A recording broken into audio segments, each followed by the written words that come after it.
Casablanca, le 21 novembre, l'association RSO au Maroc organise sous l'égide du ministère de l'Industrie, de l'Investissement, du Commerce et de l'Économie numérique et du Secrétariat d'État en charge du développement durable et en partenariat avec l'ONUDI et l'Université Hassan II Casablanca, la 4e édition des rencontres internationales de la responsabilité sociétale des organisations RSO sous le thème « Économie circulaire, solutions de développement pour l'Afrique ».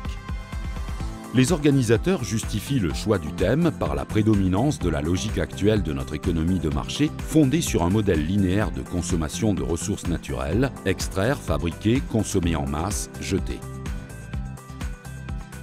Prenant la parole lors de l'ouverture de cette 4e édition, Mohamed Aziz Derj, président de RSO au Maroc, a déclaré que cette conférence est une occasion pour traiter cette problématique et considérer l'économie circulaire comme étant une solution pour le développement durable.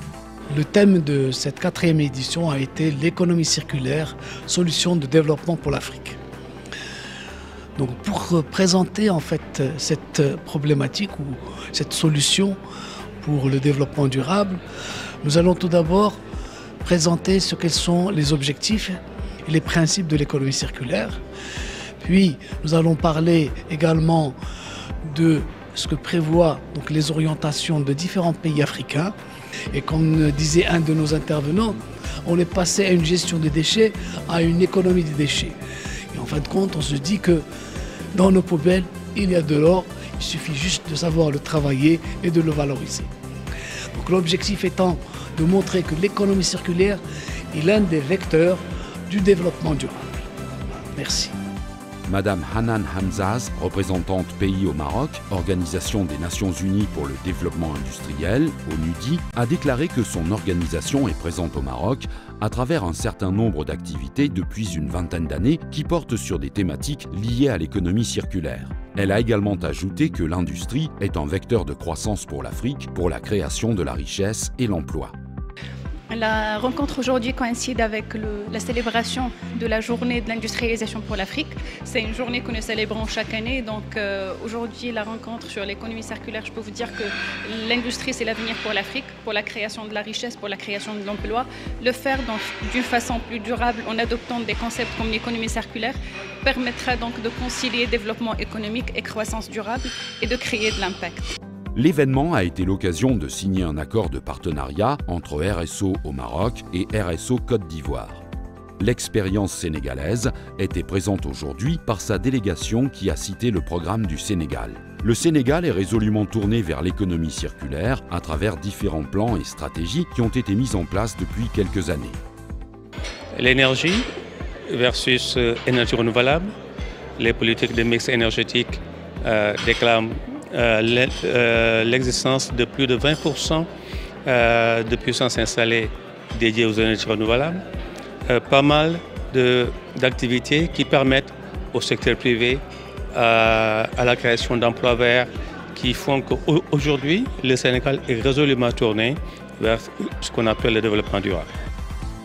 Le plus récent, le plan Sénégal émergent, il définit des secteurs d'application dont l'énergie, l'environnement et l'agriculture comme étant des secteurs prioritaires. L'intervention de M. Christophe Debien, directeur délégué de l'Institut de l'économie circulaire France, s'est articulée autour des grands enjeux et concepts de base de l'économie circulaire.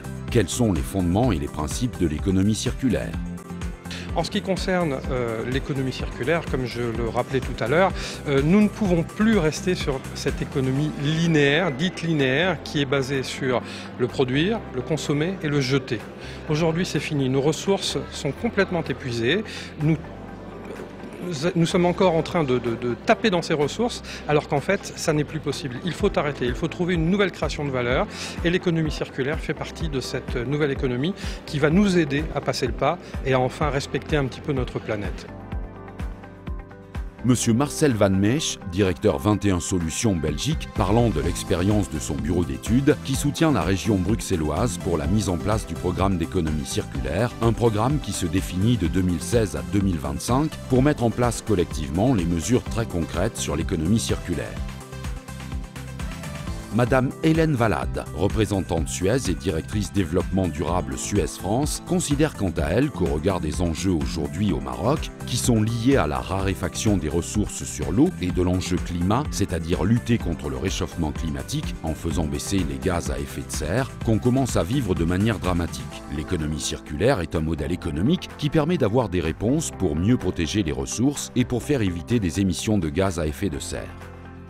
L'économie circulaire, c'est on prend des déchets et on les transforme en ressources.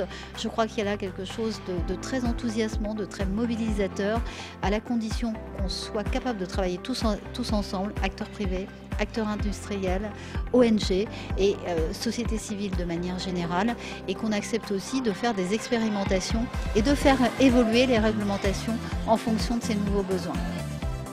Composée d'anciens chineurs qui travaillent dans l'informel, la coopérative Atawafouk a pour objet le tri, la valorisation et la vente des déchets. Son président, Yassine Mazout, a manifesté son désir pour que cette initiative, la première en son genre au Maroc, soit dupliquée par les différentes décharges du pays, en Afrique et même à l'international, surtout que le Maroc est pionnier en matière de protection de l'environnement.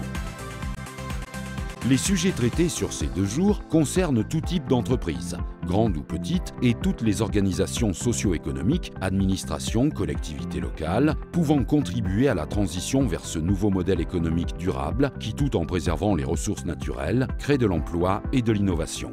Au regard de la richesse des thèmes abordés, le Gotha de l'économie circulaire s'est donné rendez-vous l'année prochaine.